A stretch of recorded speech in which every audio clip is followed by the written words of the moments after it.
வணக்கம். வணக்கம்.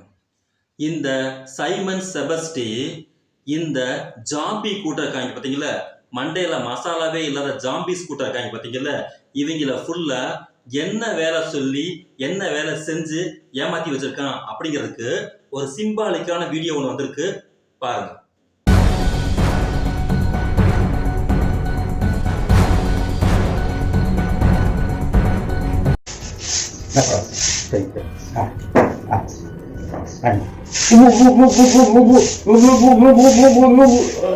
இந்த உலகத்திலேயே எந்த இடத்தில் ஒரு மனிதன் அரசியல் படுத்தப்பட வேண்டும் அப்படிங்கிறது வந்துட்டு ரொம்ப ரொம்ப குறிப்பு உணர்த்தப்படக்கூடிய விஷயம் நான் கேட்டீங்கன்னா, அவனுடைய அறிவுக்கு உட்படுத்தப்பட்ட ஒரு அரசியல்ங்கிறது தான் இந்த உலகத்திலேயே நிலையானது.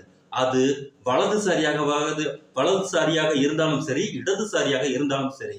ஒரு ஹிட்லரா இருக்கக்கூடிய ஒரு பாசிஸ்ட், ஒரு நாஜிஸ்டா இருக்கக்கூடிய முசோலினியா இருக்கட்டும், அவனுடைய நாட்டில் இருக்கக்கூடிய மக்களை என்ன சொல்லி அரசியல் படுத்தினான்னு கேட்டீங்கன்னா, நமது நாடு, நமது தேசியம், நமது வாழ்வு, நமது ஓர்மை ஒரு இடத்தில் கெட்டு போய்விட்டது.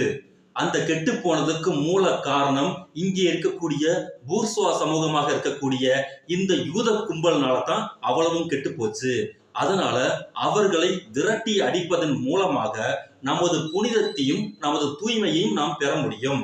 அதன் மூலமாக உலகத்தின் ஒட்டு மொத்தத்துக்கும் நாமே ஒரு சர்வாதிகார மிகப்பெரிய அதிகார வல்லமை படைத்த ஒரு நாடாக மாற முடியும் சொல்லி இந்த ஒரு விதமான மயக்கமான ஒரு போதையான வார்த்தையை தனி ஆளாக சொல்ல ஆரம்பிச்சு, அதன் பிறகு கும்பல் மனநிலைக்கு அங்க இருக்கக்கூடிய ஜெர்மானியர்களையும் இத்தாலியர்களையும் கொண்டுட்டு வந்ததுக்கு பிறகு மிகப்பெரிய மோசமான ஒரு உலக யுத்தத்தை இந்த உலகம் சந்தித்தது. இது பாசிச அரசியல். அதற்கு நேரா வந்தது என்னன்னு கேட்டீங்கன்னா, அதே 6 அறிவுக்கு உட்படுத்தப்பட்டிருக்கக்கூடிய அரசியல் கட்டமைப்பு என்னன்னு கேட்டுக்கிட்டீங்கன்னா, இங்கே அனைவருக்கும் அனைத்தும்.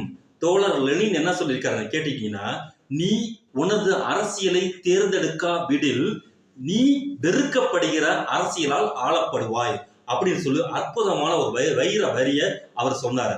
அதன் அடிப்படையில நீ விரும்பக்கூடிய ஒரு கவர்மெண்ட் எதுன்னு கேட்டீங்கன்னா சமத்துவம்.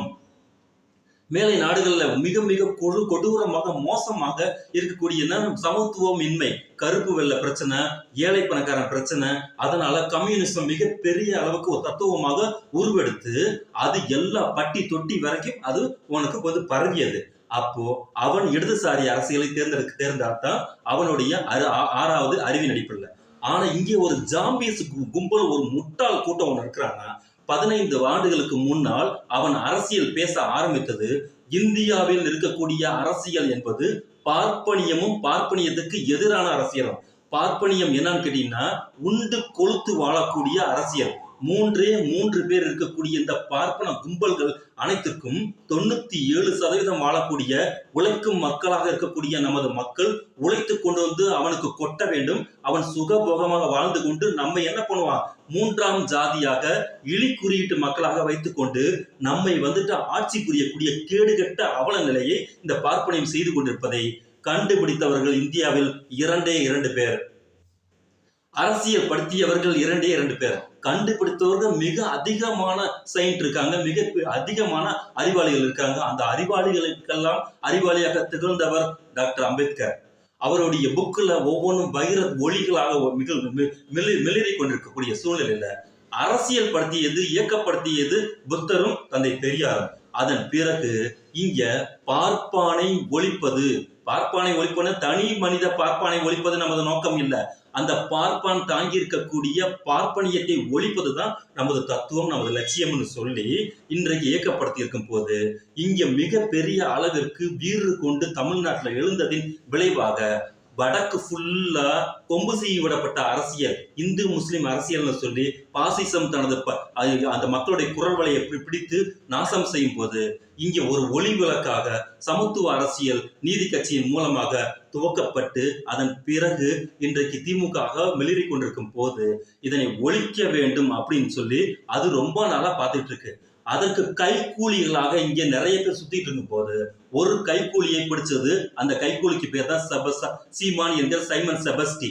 அவன் ஆரம்பத்துல எடுத்தவன் RSS சொல்லியிருந்தா, பிஞ்ச செருப்பாலேயே நம்ம ஆளுங்க ஃபுல்லா ஓடி கொண்டுட்டு போய் 4 சாத்து சாத்திட்டு இந்த கையிலேயே வச்சுக்கோ, அடுத்து நீ 4 வார்த்தை பேசுவல, அப்போ உன்கிட்ட என்ன வாங்கி உனக்கே ஒரு 4 சாத்து சாத்திட்டு வரேன்னு சொல்லி டெபாசிட் கொடுக்குற அளவுக்கு செருப்புகளை அவன் கையில கொடுத்துட்டு வந்திருப்பாங்க. ஆனா அவன் எடுத்த உடனே கருப்பு சட்டையை போட்டுட்டு வந்து பெரியார், சமூகம், சமூக நீதி, பெண் அடிமை ஒழிப்பு, ஏற்றத்தாழ்வை ஒழிப்பேன், பார்ப்பனியத்தை ஒழிப்பேன், இங்க இருக்கக்கூடிய சமத்துவமின்மைக்கு யார் காரணம், அப்படி இப்படின்னு வந்து வாயால் வந்துட்டு நம்ம மக்கள் எல்லாமே நம்பினாங்க.